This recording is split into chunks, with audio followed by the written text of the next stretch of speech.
everyone, my name is Matthew Griffin, better known as the Fanatical Futurist, and if you're looking for emerging technology and science news, you've come to the right place.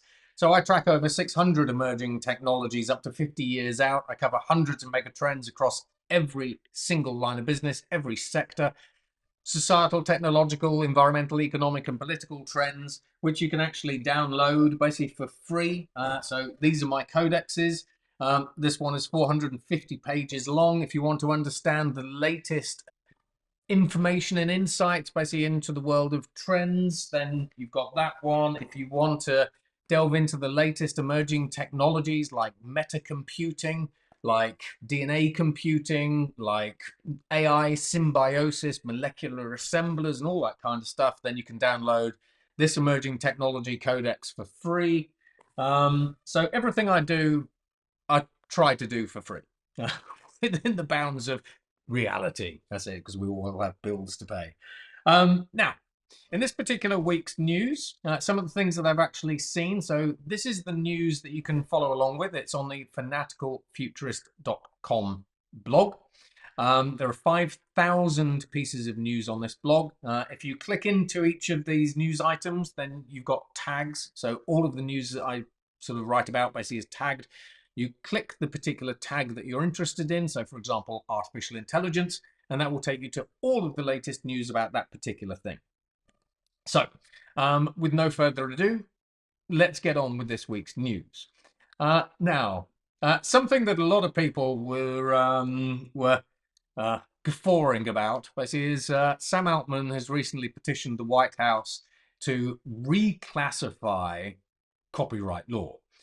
So Sam Altman, and I've seen this basically from a number of the sort of the millionaire, billionaire sort of AI polymaths that are actually out there. Quite a lot of them are saying, look, Mr. President, in order for America to remain at the cutting edge and the leading edge of artificial intelligence, what we need you to give us access to all data.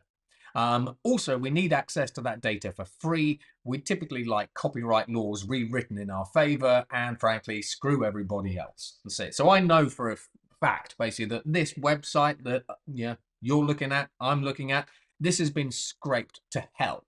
And have I got any money from that? No. And yet there's 10 years worth of effort invested in this single website alone, let alone basically these books. Did I mention that? So one company actually decided to turn these into an artificial intelligence, and it's a gigantic advertising company, and that app is now the most popular app basically within that gigantic advertising company. So I know all about your data, your free data, being used for free for someone else's benefit. Some of the things I mind, some of the things I don't mind. But anyway, when you really think about this, Sam Altman, on the one hand, now wants pretty much unfettered access to all American data that he can get. However, on the other hand, basically when the Chinese AI company DeepSeek was found, should we say, exfiltrating OpenAI's data from its artificial intelligence systems, Sam Altman actually came outright and said, "You've stolen our data." Now, does that mean basically that the Chinese stole data from OpenAI, that OpenAI borrowed from everybody else? I mean, we've got to be talking about double standards here, frankly. And from an individual perspective, let's face it, when it comes to privacy, when it comes to data protection, everyone is frankly giving us two fingers up. And I think the Indian government actually put this kind of behavior into the best terms possible. So India recently came out with this saying. They said, so what AI companies are expecting us as India to do is export our information. So, so India gives its information to, for example, American artificial intelligence companies. And they say, so we export our information to those companies so that we can then import intelligence, which I just thought was a fantastic saying, because it actually just highlights the stupidity, basically, of this particular sort of exercise. Anyway, and then on the data front, Larry Ellison I don't know why he might actually want this to come to fruition. Um, wants all of the world's data in a single place, maybe something along the lines of a database, so that AIs can get trained on it all. Now, sounds like a brilliant idea. Bring all of your data into a single data warehouse, like a database. That I think Oracle are actually really good with databases. So you can train AI. That's great. Now, I don't know whether Larry Ellison is actually literally thinking 1 or 2 steps ahead there, but if he is, which he probably is, then that's a fantastic soft pitch. And again, the reason why Larry has actually said to the White House, we need to bring all of the data into one place so that we can give AI access to it,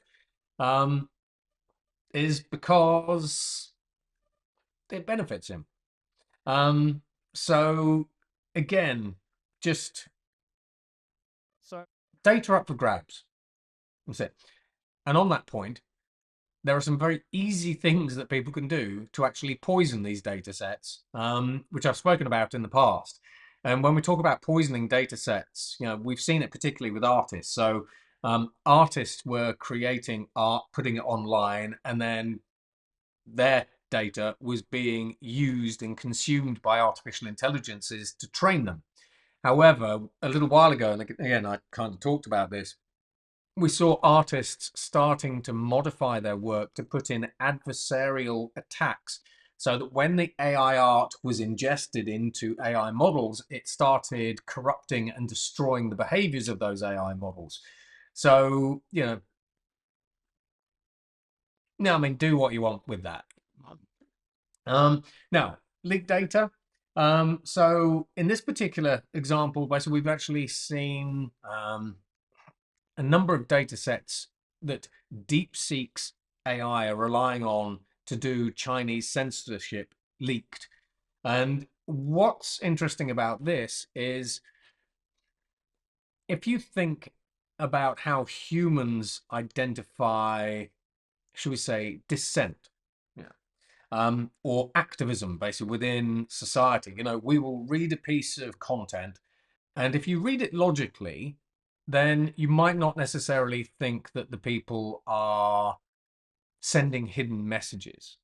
However, increasingly, and AIs traditionally sort of took that logical view. If someone said, I am going to go to Parliament and I'm going to protest, then the AI would go, oh, that's definitely a protester there. We will censor that. But if I said, I am not really thinking about going to protest outside of Parliament, then the AIs would sort of go, oh, the person isn't actually thinking about it at all. Whereas as a human, we put together lots of different data sets and we sort of think, actually, they're using negative psychology there, and they probably are. They're just being slightly deceitful in the way that they're actually presenting that information. So with the Chinese censorship system, we've seen DeepSeek censoring information in real time. There's another article that I did on that, which is here we go. If you click on that link there, it'll take you to more detail on how DeepSeek itself is actually censoring information from a model perspective. In this particular, anyway, going back to this particular piece of news, what we've actually seen is the amount of information that's being ingested into DeepSeek is insane. And DeepSeek and Chinese AI are getting incredibly good at learning the nuances of conversations so that they can pick up even the smallest sign of dissent or the smallest sign that somebody is trying to share sensitive or censored information.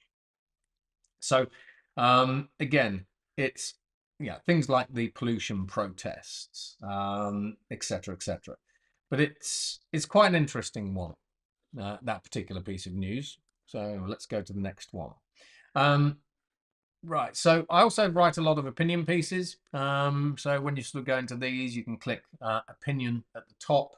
So you can click that here. Um, Increasingly, so something that I've talked about for many, many years is the future of work, workplace, and workforce. And we've been used to changing jobs regularly for quite a while now. You know, if you have a look at LinkedIn, for example, the average job time that someone has a job is about 5 years. However, you know, increasingly, thanks to increased blue collar and white collar automation, especially thanks to robotics and artificial intelligence, people are now having to switch careers more often as well. So it increasingly looks like from here on in, we could actually have about 14 careers in our lifetime, not just 14 jobs, but think about it, 14 careers.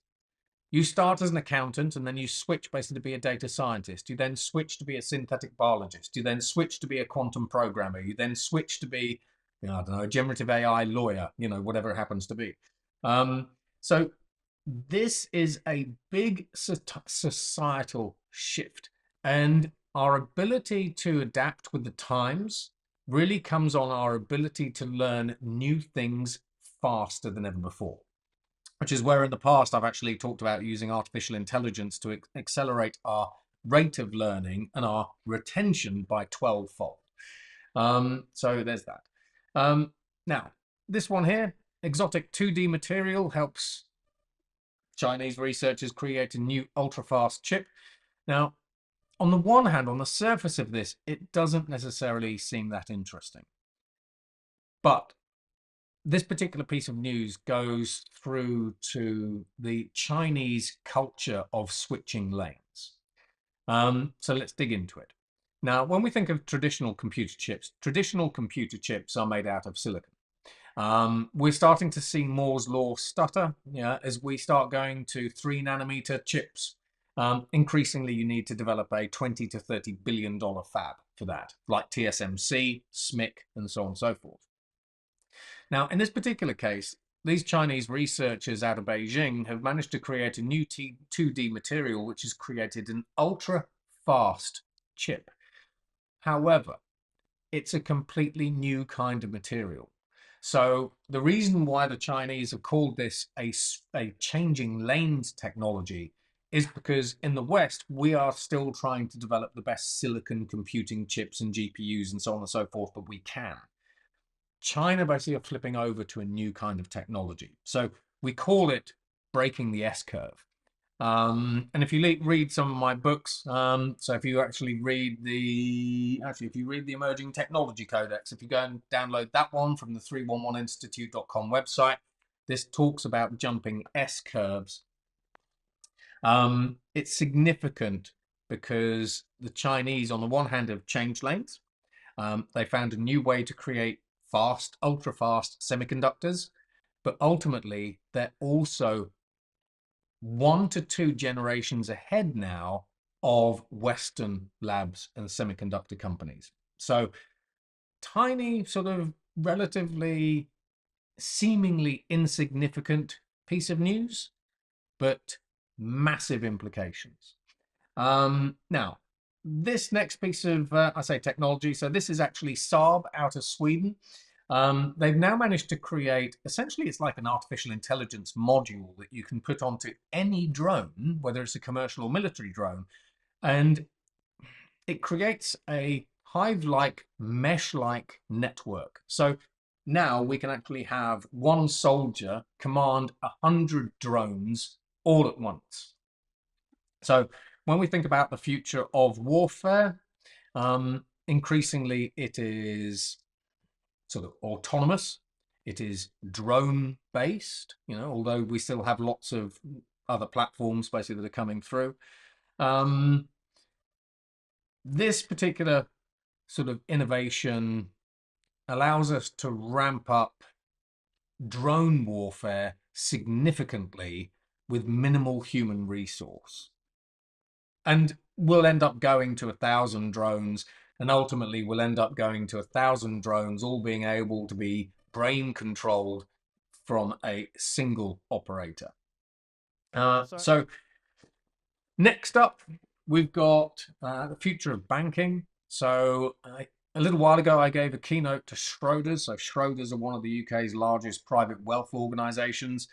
I've also given keynotes to Bank of Singapore and the AICB, basically in Malaysia. Basically, so the AICB is Malaysia's sort of fintech education sort of regulator. I've been talking about this for years, basically, where as artificial intelligence is increasingly used to develop robo wealth advisors, who for $10 a month will say, pick this stock, do this with your investment or whatever it happens to be. Robinhood, and actually Revolut as well, but in this particular piece of news, Robinhood, on the one hand, they want to be your bank. So they are moving from being a main stock company to wanting to be your bank. And then secondly, when they are your bank, they want to use AI to provide you with wealth advice, which traditionally you would only have access to wealth advice like that from Schroders if you were paying, depending on the amount that you have under management, anywhere from really £1,000 and up. So on the one hand, the inclusion of robo wealth advisors into a banking service is disruptive. Secondly, it starts commoditizing the wealth industry. However, when we talk about robo advisors replacing human wealth advisors, especially for high net worth individuals, I don't think you've got too much to worry about because, as I say to companies like Schroders and Bank of Singapore, that's it. At what point would a high net worth individual be comfortable having an artificial intelligence manage his or her entire portfolio? AIs have no fiduciary responsibility. They don't care if they lose all your money. You can't talk to them as a confidant. They take your information and share it with everybody else. So, when we talk about, client confidentiality and privacy, that typically doesn't mean much basically for any of these AIs, etc., etc. But the reason why Robinhood has chosen to go down the robo wealth advisor route is because once you have an asset portfolio with a bank or with a financial services company, you might switch your bank account, but you are very, very unlikely to switch your asset portfolio from, say, Robinhood to, say, Legal and General or whoever it happens to be. So I think this is quite a clever play from Robinhood on that front. Next, we've got a British company here. So this particular company has now developed some of the first floating ship-based nuclear reactors. Now, these are relatively small reactors. They're sort of in the hundreds of megawatt range. However, when you actually think about it, I've been talking about floating nuclear reactors for a very long time. When you think about it, this sort of innovation actually makes sense because if we have a look at Amazon have developed a variety of AI factory campuses, and companies like Microsoft have turned on the 3 Mile Island nuclear reactor to power their artificial intelligence data centers. Now, as Mark Zuckerberg, flipping to another billionaire polymath, has recently said, as we see the development of gigawatt and 10 gigawatt AI factories and data centers, we need to be able to power them. Now, we can power them with renewable energy, we can power them with a nuclear reactor, but the fact of the matter is, if you have a land-based nuclear reactor from companies like NuScale, you've got to go through the planning and regulation process. And what we're seeing in the US as well as in other countries, the planning process of getting a nuclear power plant approved is insanely complicated, it's insanely expensive, takes a very, very long time. So I think the clever business plan basically behind this sort of innovation is the idea that you just simply order a ship, you plug the ship into the grid, but the nuclear ship doesn't need planning consent because we're not building a nuclear reactor on land. So you literally just order your ship, plug your ship in, and off you go. So this solves the problem of standing up nuclear power in particular geographies quickly. And that's what I think the real innovation is here. Next, we've got this. So a couple of researchers recently found that, so here we go. So Tarlogic Security recently found what they originally called a backdoor in Bluetooth devices. Now, there are over 1 billion Bluetooth devices with this backdoor. They backtracked a little bit. Basically, they said it was just an undocumented command in the Bluetooth chip that gave people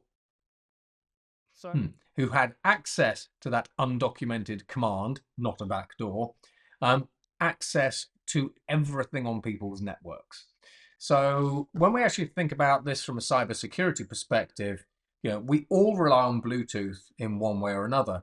And Bluetooth it's an unsexy technology. We don't really think about it too much. But as we saw with the XYZ utils attack a little while ago, increasingly we're seeing hackers tweaking instruction sets or tweaking code in common and garden operating systems like the Linux system, that as they play the long game, because they in the XYZ utils attack, it took years for them to slowly build this backdoor basically into Linux, and then it was accidentally found by a Microsoft researcher.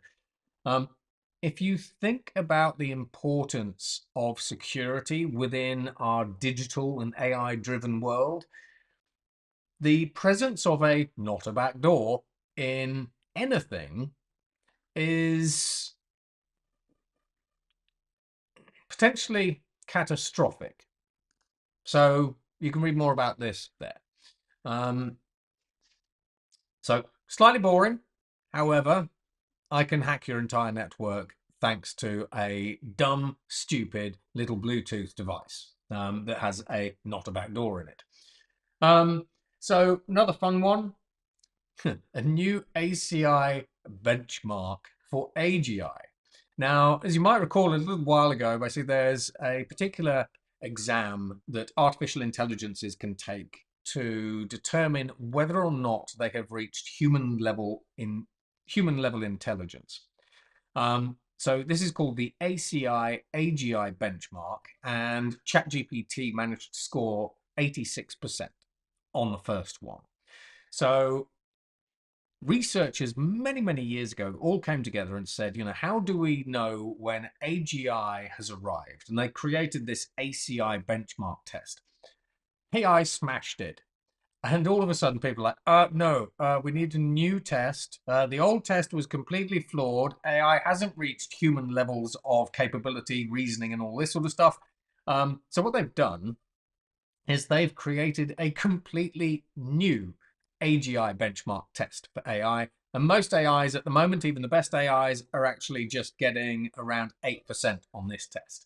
So it's a little bit like setting someone an exam. They smash the exam and then you sort of go, no, that was the wrong exam. We actually meant to give you this exam. It's like, the fact of the matter is, no one really knows how to benchmark and create exams for these increasingly intelligent AIs that we're developing. When you have a look at ChatGPT, it's got an IQ of 155. When we have a look at AGI, we think it'll have an IQ of about 1600 and 1 billion times more knowledge than any human. I mean, at some point, probably in the next year to 2 years, these benchmark tests are all going to be completely useless anyway. And then there's also the conversation of, should we be measuring artificial intelligence against human kinds of intelligence when AI is fundamentally different anyway? Should AI actually have its own test, which has been created for it, not a test that's been created for humans, then given to an AI? So Sam Altman. Sam Altman, I was talking about him a minute ago, up here. That's it. So same Sam Altman there.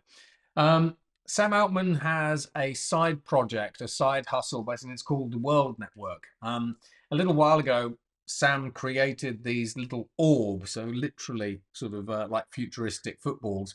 And what you would do is you'd have this orb scan your eye and get your biometric data, and then you would be rewarded with some cryptocurrency, which was WorldCoin. Now, with WorldCoin, there were lots of questions over privacy and the legality of it, and ethics and everything else.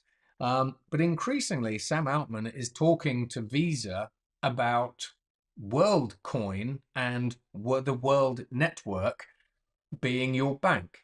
So this is where we lean into the decentralized finance trends. So this is the idea that you actually have a wallet on your phone, which is generally going to be something along the lines of a Visa-like wallet. And that wallet provides all of your banking for you. So this is where we take the trend of Bank 4, Bank 5, Bank 6, coupled with fintech, and we start moving much more towards seeing decentralized finance now becoming much more mainstream and sort of becoming your bank, something I've been talking about for the past probably 5 years. And then lastly, MIT's robotic dog Spot learned everything in simulation. So again, these news stories typically aren't really picked up by most people. However, if you want to accelerate the rate of innovation, then the best way to do that is to use artificial intelligence to create something called a world model. And a world model is, you can think of it as a digital or virtual representation of, for example, the real world. That includes things like physics engines, gravity engines, the whole lot. And then once you have a perfect representation of the world itself, so Google and NVIDIA are doing this as well, then the idea is you create in this case, virtual robot. You train the robot virtually in the virtual world, and it learns everything that it needs to learn. And then once it's learned that, you create the real robot, put it into the real world, and it can do whatever you want it to do perfectly. Now, by developing products and by training products in simulation, you can train them and develop them a billion, with a B, a billion times faster than you could in the real world. So this is just the latest in a long, long line of products that have been trained in simulation. And if you click down here, so if you click into the news article and then you click simulation engines here, you can see all of the other things that we've developed in simulation. So for example, a rocket, revolutionary new rocket. This one talks about Google building world models to develop AGI and so on and so forth. And you can sort of mooch around the website like that. And that is it. So I hope you enjoyed this little dive basically into the future of technology and science. As always, generally quite random. However, now you might understand the world a little bit better, know a little bit more.